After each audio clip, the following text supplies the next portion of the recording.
नाम ले लेता हूँ। भगवान का प्रथम अवतार सरक सनातन सनंदन सरक कुमार चतुर रूप में प्रकट हुए।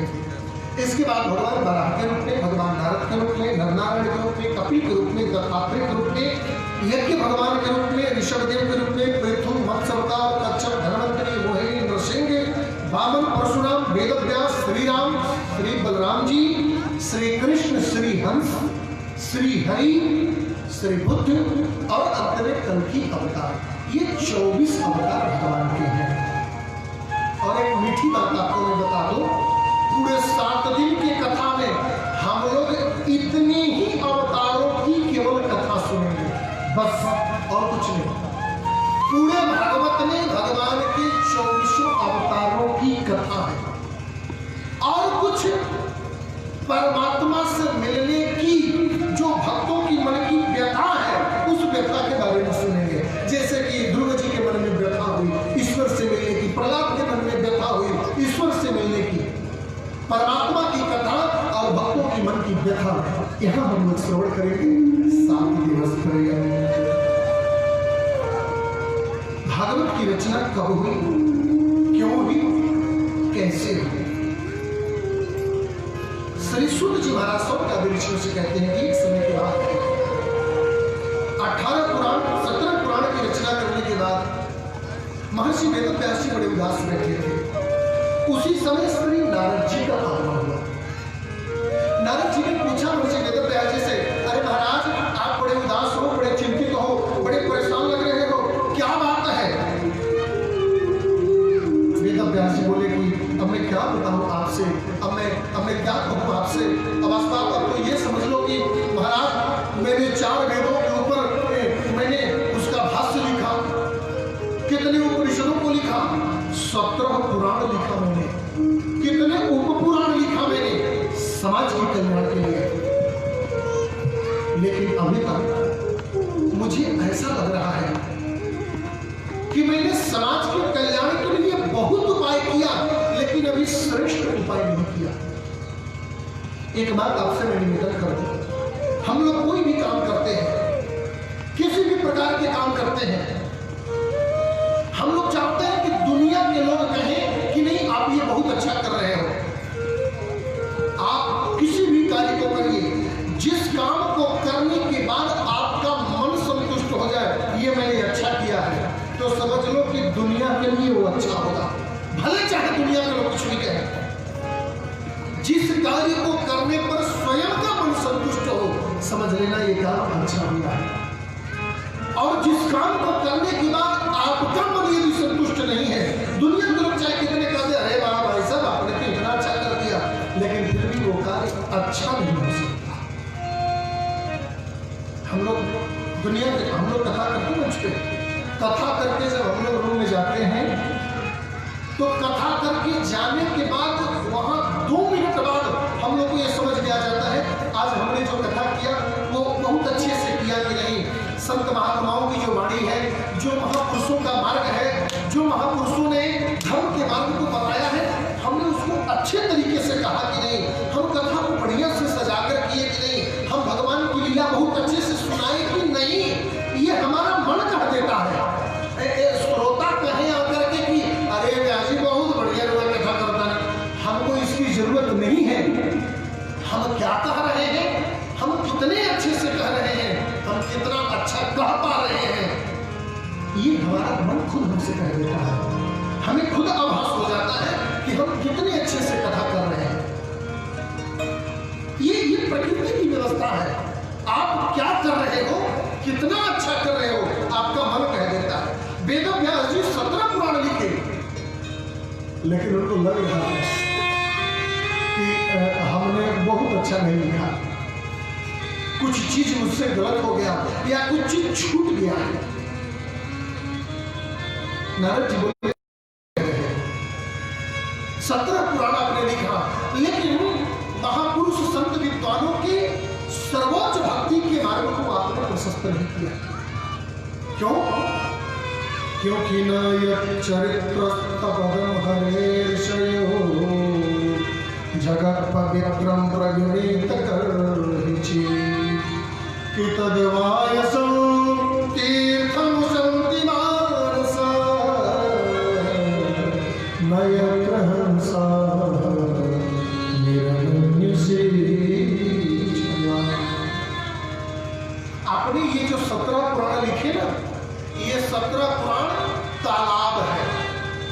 जैसे गांव में छोटे मोटे तालाब होते हैं ना, तलैया होते हैं ना, ये तालाब है और इस तालाब में सामान्य कौवा आकर के डुबकी लगा सकता है,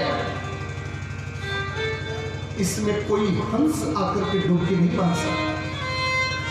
हंस को डुबकी लगाने के लिए इस तलैया की नहीं, मानसरोवर का निर्माण करना पड़ेगा, तभी उस मानसरोवर रूपी भागवत में परमहंस रूपी संत महात्मा और भक्त लोग आकर के डुबकी लगाएंगे, उस कथा का आनंद लेंगे। क्या करें? बोले भागवत की रचना करो। चतुश्लोकी भागवत प्रदान किया और उन 4 श्लोकों में महर्षि वेदव्यास जी ने 18,000 श्लोकों का श्रीमद् भागवत का रचना कर दिया। बोलिए भागवत भगवान की जय। भागवत की रचना हो गई। अब ये भागवत का प्रचार प्रसार कैसे हो, भागवत लोगों तक पहुंचे कैसे, भागवत सबको सुनाएगा कौन? इसका कोई एक तो बीड़ा उठाए, भागवत की कथा दी किसको जाए। बहुत विचार करने के बाद कुछ लोगों ने कहा कि हे वेदव्यास जी, इस भागवत की शिक्षा को प्राप्त करने के लिए आपके पुत्र सुखदेव से अच्छा कोई व्यक्ति नहीं हो सकता। एक बात मैं निवेदन कर दूं, भागवत का विद्वान बन जाना अलग बात है, कदाचित भागवत का कथाकार बन जाना अलग बात है, लेकिन भागवत भक्ति के आधार पर जीवन को यापन करना बिल्कुल भिन्न बात है। भागवत सबको नहीं मिलता हो, भागवत सबको प्राप्त नहीं होता। आजकल मार्केट में हम लोग कितने भागवत कथा के वाचन करने वाले लोग हो गए। बचपन से जो लोग कभी संस्कृत विद्या का मुख नहीं देखे, संस्कृत विद्या से जिनका कोई कल तक लेना देना नहीं था, आज वे लोग महान पुरुषार्थी बनकर के भागवताचार्य बनकर के बैठे। ठीक है, आप बैठ गए, बहुत खुशी की बात है, लेकिन यदि आपने भागवत कथा अपने उदर को भरने के लिए किया है तो वह भागवत समाज में विकृति लाएगा, वह भागवत समाज में कभी सत्कृति पैदा नहीं करेगा। और यदि आपने गुरु परंपरा से, गुरु सानिध्यता से, संत महापुरुषों की समागति लेकर के साधना करके आपने भागवत पढ़ा है, पढ़ने के बाद भी यदि निष्काम यदि भागवत कथा आप करते हो तो समाज के लिए वह भागवत कल्याणकारी होगा, वरना यह भागवत समाज में विकृत पैदा कर सकता है। कदाचित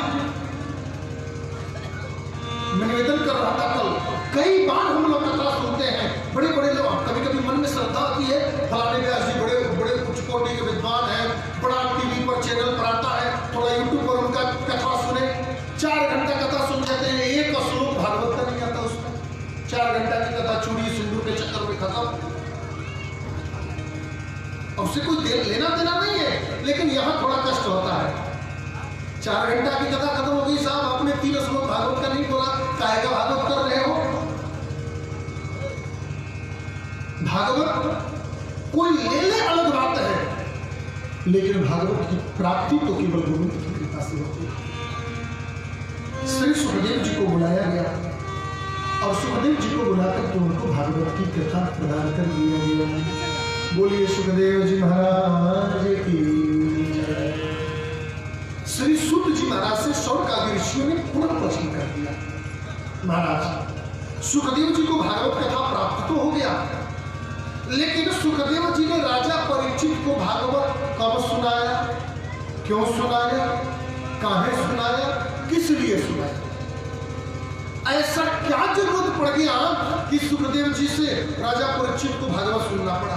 और मैंने तो सुना है, सुनो, 5 मिनट से ज्यादा सुखदेव जी एक जगह बैठते ही नहीं है, गोदोहन काल तक एक जगह बैठते, फिर वो चल देते हैं, फिर 7 दिन 7 रात्रि पर्यंत सुखदेव जी एक जगह बैठ के परीक्षित को कथा सुनाए कैसे, ये आप बताइए। लेकिन उससे पहले ये भी बता दीजिए, परीक्षित है कौन?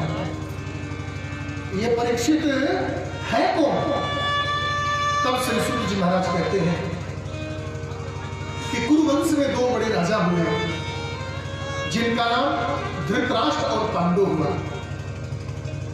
धृतराष्ट्र बड़े भाई थे, पांडु छोटे भाई थे, लेकिन धृतराष्ट्र अंधे थे, इसलिए महाराज पांडु को ही राजगद्दी पर बैठा दिया गया।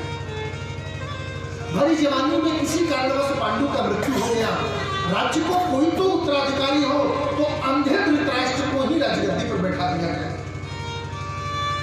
महाराज पांडु के पत्नी माता कुंती और माद्री के द्वारा 5 पुत्र हुए और धृतराष्ट्र के दुर्योधन आदि 100 पुत्र हुए। आपस में कुछ राज्य के बंटवारा के लिए राजगद्दी को लेकर के मानसिक वैमनस्यता चलता था। जुआ खेल करके एक बार जुए में पूरे राज्य को हड़प लिया। भीष्म पितामह के कहने पर कि नहीं, इनका राज्य वापस दो, तुमने गलत किया है, तो उनको 12 वर्ष का वनवास, 1 वर्ष का अज्ञातवास दे दिया। 12 वर्ष के वनवास, 1 वर्ष की अज्ञातवास काट करके जब पांडव आए, अपने राज्य को मांगा। राज्य को जब मांगा, दुर्योधन राज्य देने से मना कर दिया। भगवान कृष्ण ने शांति को बंद कर दी और जाकर के दुर्योधन, धृतराष्ट्र, भीष्म पितामह, द्रोणाचार्य, कृपाचार्य आदि सभी लोगों के सभा में दुर्योधन को समझाने का बड़ा प्रयास किया। भगवान कृष्ण कहते हैं कि राजा मानो वचन हमारी, भीष्म द्रोण कर्ण दुर्योधन सब मिली बतो विचार, कि केवल 5 ग्राम पांडव को दीजिए और सब राज तुम्हारा। हे महाराज धृतराष्ट्र, हे पितामह भीष्म, कुलगुरु द्रोणाचार्य, कृपाचार्य, कर्ण, दुर्योधन, दुशासन सब लोग मिलकर के एक बात मेरी समझो। पांडव तुम्हारे भाई हैं? हाँ है। तुम्हारे खानदान के हैं? हाँ है। इस राज्य के हैं? जी है। आधा के वो भी हिस्सेदार हुए? बोले नहीं। भगवान कृष्ण बोले कि फिर से समझ लो, तो वैसे तो आधा का राज्य के अधिकारी है, आधा नहीं दे सकते तो आधा का आधा, चलो वो भी मत दो, 5 गांव दे दो, मैं 5 पांडवों को शांत करा दूंगा, देना तो पड़ेगा। इतनी बात सुनकर के दुर्योधन खड़ा हो गया और तुरंत कहता है कि भूमि न दई हो सूर्य की नो कसो, रण संग्राम विचारो, क्षत्रिय कुल की यही रीति है, चाहे कोई जीते कोई हारे। हे केशव, सुई के नोक के बराबर भी मैं भूमि नहीं दे सकता बिना युद्ध किए। क्षत्रिय कुल की ये परंपरा है, युद्ध करो, जो विजय प्राप्त करेगा वही सम्राट बनेगा। भगवान कृष्ण मुस्कुराए, युद्ध देखे हो? कब हो? युद्ध की विभीषिका को जानते हो? युद्ध के परिणाम के बारे में तुमने कभी सोचा है? नानी के गोद में युद्ध के बारे में सुना होगा, दादी सुनाते समय लोरी सुनाई होगी, उसमें युद्ध के बारे में सुना होगा। अरे दुर्योधन, अपनी दुर्वृत्ति को त्यागो और मेरी बात को समझो कि महाभारत नाम भलो, दुर्योधन मन में सोच विचारो, कटी कटी सीर गिरी है धरती पे, जब खड्ग चले गुरुभारो। कितनी माताएं विधवा हो जाएंगी, कितनी माताएं अनाथ हो जाएंगी, कितनी गोद निसंतान हो जाएगा। उन स्त्रियों के आंखों के आंसू का कलर तुमको रोके देता है। इसलिए मैं कहता हूं कि तुम युद्ध के पक्ष में बिल्कुल न जाओ। इतनी सून बोला दुर्योधन, कौन कियो उपचार, राजनीति को मर बन जाए, तू तो गाय चरावन वालो। कल तक गाय चराने वाला, ग्वालिनों के चुल्लू पर छाछ पर ठुमुक ठुमुक करके नाचने वाला, आज हमको राजनीति की तू परिभाषा बता रहा है। अरे चल, तू क्या मुझे समझाएगा? मेरा एक